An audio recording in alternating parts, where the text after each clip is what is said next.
गांव के पनघट पर चार औरतें पानी भरने आई। पानी भरते भरते वे एक दूसरे से बातें करने लगी।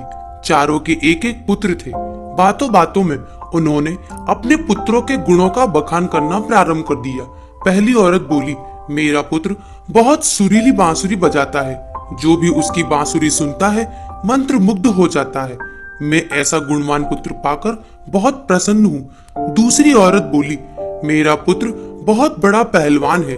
इस गांव में ही नहीं बल्कि दूर दूर के गांव में उसकी बहादुरी का डंका बजता है। ऐसा गुणवान पुत्र भगवान सबको दे। तीसरी औरत कहाँ पीछे रहती, वह बोली, मेरा पुत्र ज्ञानवान है। उससे अधिक बुद्धिमान इस पूरे गांव में नहीं। लोग अपनी समस्याएं लेकर उसके पास आते हैं। मैं ऐसा पुत्र पाकर धन्य हो गई। चौथी औरत ने सबकी बातें सुनी लेकिन कहा कुछ भी नहीं। इस पर वे औरतें उससे कहने लगी, बहन तुम भी तो कुछ कहो ना। तुम्हारे पुत्र में क्या गुण है? कोई ना कोई गुण तो उसमें अवश्य होगा। वह औरत बोली, क्या कहूँ बहनों, मेरे पुत्र में तुम्हारे पुत्रों की तरह कोई गुण नहीं है। उसकी बात सुनकर तीनों औरतों ने गर्व से अपना सिर उठा लिया। कुछ देर में सबने पानी भर लिया और वापस जाने के लिए अपना अपना घड़ा उठाने लगी। उसी समय पहले औरत का पुत्र हाथ में बांसुरी लिए वहां से गुजरा। उसने देखा कि उसकी माँ पानी से भरा घड़ा नहीं उठा पा रही है, किंतु वह यह अनदेखा कर बांसुरी बजाते हुए वहां से चला गया। दूसरी औरत का पहलवान पुत्र कुछ ही दूरी पर कसरत कर रहा था। उसकी माँ कुएं से घड़ा उठाकर जैसे ही उतरी, उसका पैर फिसल गया।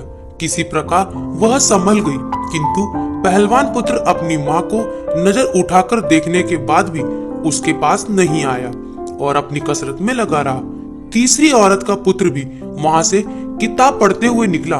उसकी माँ ने उससे कहा, पुत्र मैं दोनों हाथों से घड़ा पकड़े हुए हूँ, ये रस्सी जरा मेरे कंधे पर डाल दे। लेकिन वह अपनी माँ की बात अनसुनी करके वहां से चला गया। तभी चौथी औरत का पुत्र वहां आया। अपनी माँ के सिर पर घड़ा देख वह उसके पास गया और उसने सिर से घड़ा उतारकर अपने सिर पर रखकर चलने लगा। कुएं के पास बैठी एक बुढ़िया बहुत देर से यह सब देख सुन रही थी। वह बोल पड़ी, मुझे तो यहाँ बस एक ही गुणवान पुत्र नजर आ रहा है, वही जो अपने सिर पर घड़ा लिए जा रहा है। माता पिता की सेवा करने वाला पुत्र से गुणवान पुत्र भला कौन हो सकता है?